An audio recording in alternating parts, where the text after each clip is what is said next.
আজকে লাঞ্চে মা বানিয়েছিল চিকেন বিরিয়ানি।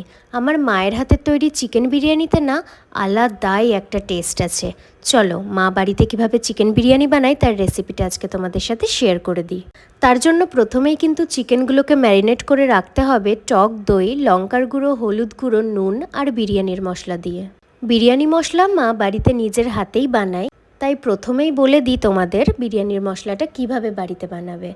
তার জন্য তেজপাতা, শুকনো লঙ্কা, গোলমরিচ, শামরিচ, জিরে, সাজিরে, ধনে, লবঙ্গ, বড় এলাচ, ছোট এলাচ, দারচিনি, জায়ফল, জয়িত্রী এই সব মশলাগুলোকে শুকনো খোলায় ভেজে গুঁড়ো করে নিলেই বিরিয়ানির মশলা তৈরি হয়ে যাবে।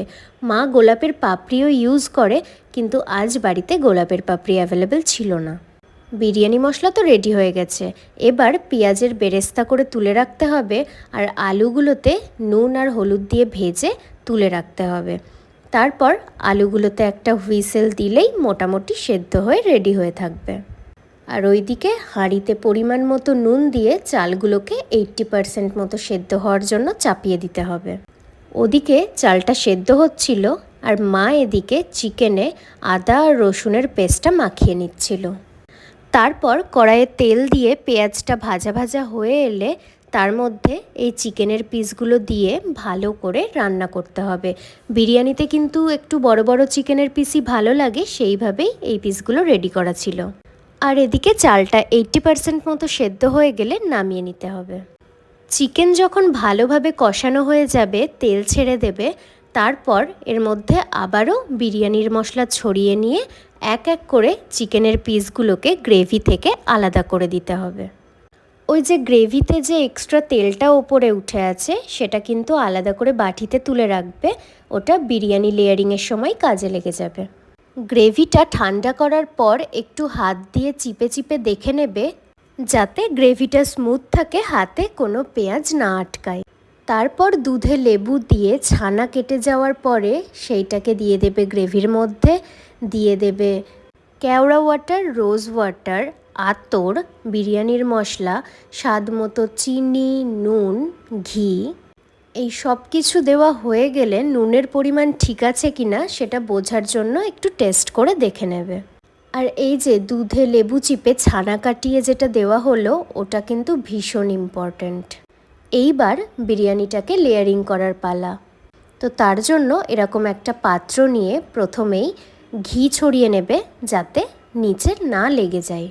তারপর প্রথমেই দিয়ে দেবে চিকেনের পিসগুলো, যেরকমভাবে ভিডিওতে তোমরা দেখতে পাচ্ছ। চিকেনের পিসগুলো সাজিয়ে নেওয়া হয়ে গেলে ওই যে পেঁয়াজের বেরেস্তাটা তৈরি করে রেখেছিলাম সেটা কিন্তু ওপর দিয়ে ছড়িয়ে দেবে ভালো করে। বিরিয়ানিতে ভালোভাবে লেয়ারিং করাটাও কিন্তু ভীষণ ইম্পর্ট্যান্ট। তারপর রাইসটাকে ওপর দিয়ে ভালো করে দিয়ে দেবে। অনেকে অনেক কটা লেয়ারিং করেও বিরিয়ানি করে, কিন্তু এখানে আমাদের টোটাল যে পরিমাণ বিরিয়ানি হয়েছিল মা সেটাকে দুটো লেয়ারিংয়ে ভাগ করেছিল। হাফ রাইস দিয়ে এখানে লেয়ারিংটা করা হয়েছে। তারপরে যে গ্রেভি থেকে তেলটা তুলে রেখেছিলে সেইটাকে এইভাবে ছড়িয়ে দেবে।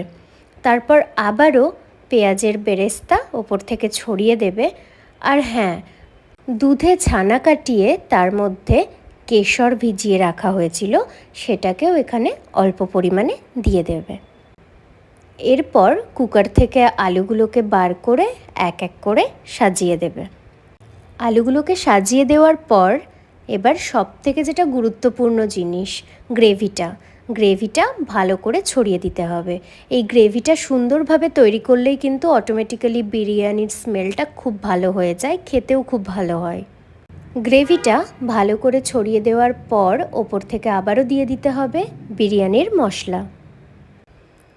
যে বিরিয়ানির মশলাটা আমরা তৈরি করলাম সেই পরিমাণ বিরিয়ানির মশলাতে কিন্তু বেশ অনেকবার বিরিয়ানি হয়ে যাবে। তারপর ওপর থেকে ঘি ছড়িয়ে আবারও যে বাকি চালটুকু ছিল সেটা দিয়ে একটা লেয়ারিং করে নিতে হবে। তারপর আবারও ওপরে পেঁয়াজের বেরেস্তা, ওই যে তেলটা ছিল সেই তেলটা, কেশর দুধটা আর গ্রেভিটা, এটা আবারও দিয়ে ওর ওপরে দিয়ে দিতে হবে বিরিয়ানি মশলা। মানে মোট কয়েকটা জিনিস যেগুলো তোমরা দেখতে পেলে সেগুলো দিয়ে বারবার করে ইউজ করে লেয়ারিংটা পারফেক্ট করতে হবে। আর ওপর দিয়ে ছড়িয়ে দিতে হবে ঘি। দেশি গাওয়া ঘি হলে তো আর কোনো কথাই নেই। তারপর বিরিয়ানির মাঝখানে এরকমভাবে একটা গর্ত করে দিতে হবে। আটাটা কিন্তু মা প্রথমেই মেখে রেখে দিয়েছিল, কারণ এই আটাটা এবার কাজে লাগবে। এইভাবে পাত্রটার মুখে আটাটা দিয়ে র্যাপ করে তার উপর দিয়ে ঢাকনা দিয়ে দিতে হবে। তারপর এটাকে আমরা দমে বসিয়ে দেব মোটামুটি 20 থেকে 30 মিনিটের জন্য, একদম হালকা আছে।